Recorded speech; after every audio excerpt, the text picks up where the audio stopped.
നമസ്കാരം. റാഫ്റ്റ് മലയാളത്തിലേക്ക് അവർക്കും സ്വാഗതം. സൂപ്പർ ലീഗ് കേരളയിലെ ആദ്യ റൗണ്ടിലെ അവസാനത്തെ മത്സരമാണ് ഇന്ന് കോഴിക്കോട് വെച്ച് നടന്നത്. കാലിക്കറ്റ് എഫ്.സിയും തിരുവനന്തപുരം കൊമ്പൻസും തമ്മിൽ നടന്ന മത്സരം മികച്ചൊരു പോരാട്ടമായിരുന്നു എന്ന് തന്നെയാണ് കളി കണ്ട എല്ലാവരും പറയുക. കാരണം അത്തരത്തിൽ ഇരുഭാഗത്തേക്കും നീക്കങ്ങൾ നടന്ന, മികച്ച ട്രാൻസിഷനുകൾ കണ്ട, ബോക്സ് ടു ബോക്സ് നീക്കങ്ങൾ തുടർച്ചയായി കണ്ട ഒരു പോരാട്ടം. പക്ഷേ 1-1 സമനിലയിൽ മത്സരം അവസാനിച്ചു. കോഴിക്കോട്ട് കാര്യങ്ങൾ ഉഷാറായിരുന്നു, അങ്ങനെ തന്നെ പറയണം. ഇന്നലെ മലപ്പുറത്ത് കണ്ട പോലെ ഗ്രൗണ്ടിന് അത്ര വലിയ പ്രശ്നങ്ങൾ ഉണ്ടായിരുന്നില്ല. മികച്ച രൂപത്തിൽ തന്നെയായിരുന്നു പിച്ചുണ്ടായിരുന്നത് എന്ന് മാത്രമല്ല, സ്റ്റേഡിയത്തിൽ ആള് കയറി നല്ല ആരവമായിരുന്നു സ്റ്റേഡിയത്തിൽ ഉണ്ടായിരുന്നത്. മത്സരം 1-1 സമനിലയിൽ അവസാനിക്കുകയും ചെയ്തു. കാലിക്കറ്റ് എഫ്.സിയെ സംബന്ധിച്ചിടത്തോളം അവരുടെ നിരയിൽ പ്രധാനമായിട്ടും അബ്ദുൽ ഹക്കു കളിക്കാനുണ്ടായിരുന്നു. അദ്ദേഹം ഇന്ന് മികച്ച പ്രകടനം തന്നെ അദ്ദേഹത്തിൻ്റെ പൊസിഷനിൽ കാഴ്ചവെച്ചിട്ടുണ്ട്. അതുപോലെ ഗനി അഹമ്മദ് നിഗം കളിക്കാനുണ്ടായിരുന്നു.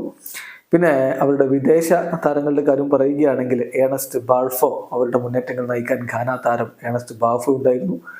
അതുപോലെ തന്നെ ഡിഫൻസിലാണെങ്കിൽ റിച്ചാർഡ് ഒസൈ ഉണ്ടായിരുന്നു, അദ്ദേഹവും ഘാന താരമാണ്. പിന്നെ പാപ്പ അബ്ദുല്ലാഹി ദിയാക്കിറ്റെ അവരുടെ ഡിഫൻസിൽ സെനഗലീസ് താരം ഉണ്ടായിരുന്നു. പിന്നെ ജിജോ ജോസഫ്, അതുപോലെ മുഹമ്മദ്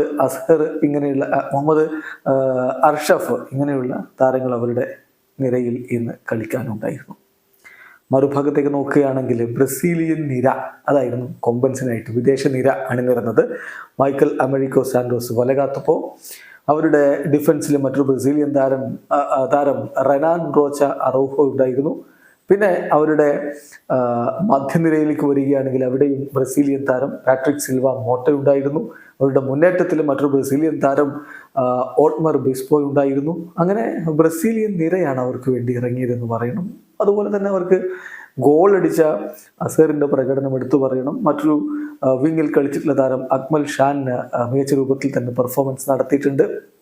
അങ്ങനെ പരിചയസമ്പന്നരായിട്ടുള്ള വിദേശ താരങ്ങളും മികച്ച ഇന്ത്യൻ യുവതാരങ്ങളും ഒക്കെ ചേർന്നിട്ടുള്ള നിരയാണ് ഇരു ടീമിനായിട്ടും കളിക്കളത്തിലേക്ക് ഇറങ്ങിയിരുന്നത്.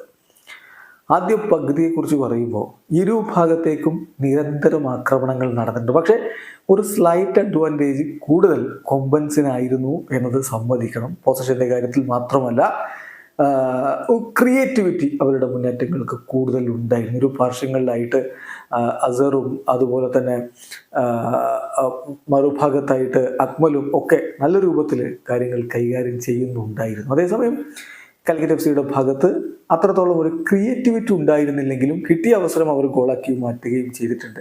രണ്ടു ഭാഗത്തേക്കും നീക്കങ്ങൾ അനവധിയായിട്ട് നടന്നു എന്നുള്ളത് എടുത്തു പറയേണ്ട കാര്യമാണ്. വളരെ മനോഹരമായ ട്രാൻസിഷനുകൾ, വളരെ പെട്ടെന്ന് പന്തുമായിട്ട് എതിരാളികളുടെ ഗോൾ മുഖത്തേക്ക് ഇരച്ചെത്തുന്നത് ഒക്കെ നമ്മൾ കണ്ടു. കളിയിൽ ആദ്യ ഗോൾ പിറക്കുന്നത് 21ാമത്തെ മിനിറ്റിലാണ്. കൊമ്പൻസിൻ്റെ ഭാഗത്ത് നിന്നായിരുന്നത്. മനോഹരമായി ഡിഫൻസിനെ സ്പ്ലിറ്റ് ചെയ്ത് കൊടുത്തൊരു പന്ത് അതുമായിട്ട് അസർ മുന്നോട്ട് വന്നു. എന്നിട്ടൊരു കിടിലൻ ഫിനിഷിങ് അദ്ദേഹം നടത്തുകയും ചെയ്തു. 21ാമത്തെ മിനിറ്റിൽ കൊമ്പൻസിൻ്റെ ലീഡ്. കൊമ്പൻസ് കൂടുതൽ ഗോളുകളിലേക്ക് പോകുമെന്നൊക്കെ തോന്നിയെങ്കിലും റിച്ചാർഡിലൂടെ കാലിക്കറ്റ് എഫ്.സി ഗോളും അടക്കുന്ന കാഴ്ചയാണ് നമ്മൾ കണ്ടത്. മനോഹരമായിട്ട് എടുത്തൊരു ഫ്രീ കിക്ക്.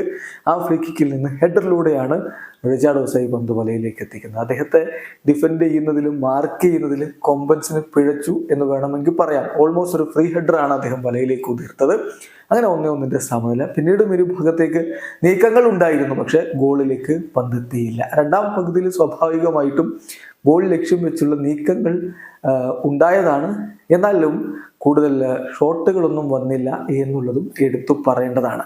ഒടുവിലായപ്പോൾ കാര്യങ്ങൾ ഇരു ടീമും സമനിലയിൽ അവസാനിപ്പിക്കുന്ന രൂപത്തിലേക്ക് എത്തിച്ചേരുകയും ചെയ്തു. എന്തായാലും ഈ കളിയിൽ എടുത്തു പറയേണ്ട കാര്യം, രണ്ടു ഭാഗത്തേക്കും മികച്ച നീക്കങ്ങൾ ഉണ്ടായി, രണ്ടു ഭാഗത്തേക്കും ആക്രമണങ്ങൾ നല്ല രൂപത്തിൽ നടന്നു എന്നുള്ളതാണ്. ഒരു അർത്ഥത്തിൽ നമ്മൾ SLKയിൽ പ്രതീക്ഷിച്ചതിലപ്പുറം ക്വാളിറ്റിയുള്ള മത്സരങ്ങൾ ഇപ്പോൾ സംഭവിക്കുന്നു എന്നുള്ളത് സമ്മതിച്ചേ പറ്റൂ. ഇന്ന് കാലിക്കറ്റ് സ്റ്റേഡിയത്തിൽ കളി കാണാനെത്തിയ ആരാധകരെ സംബന്ധിച്ചിടത്തോളം അവർ തീർച്ചയായിട്ടും ഹാപ്പി ആയിരിക്കും. മികച്ച ഒരു പോരാട്ടം തന്നെയാണ് ഇന്നത്തെ ദിവസം അവർക്ക് കാണാൻ കഴിഞ്ഞിട്ടുള്ളത്. എന്തായാലും ഇരു ടീമിൻ്റെ ഭാഗത്തും കളി അവസാനിക്കുമ്പോൾ 1-1 സമനില എന്നത് മാത്രമല്ല, ബാക്കി കാര്യങ്ങളിലൊക്കെ ഓൾമോസ്റ്റ് ഈവൺ ആയിട്ട് തന്നെയാണ് അവസാനിച്ചത് എന്ന കാര്യം കൂടി ശ്രദ്ധിക്കുക.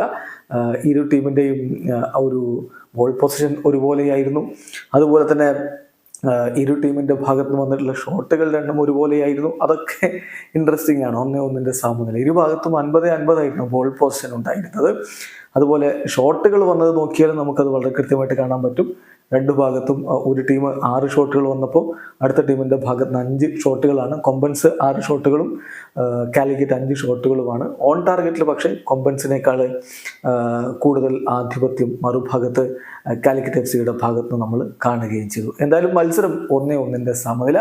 ആദ്യ റൗണ്ട് മത്സരം ഇവിടെ തീരുകയാണ്. ഇവിടെ അവസാനിക്കുന്നു. ഫുട്ബോൾ ലോകത്തെ കൂടുതൽ വിശേഷങ്ങളുമായി റഫറൻസ്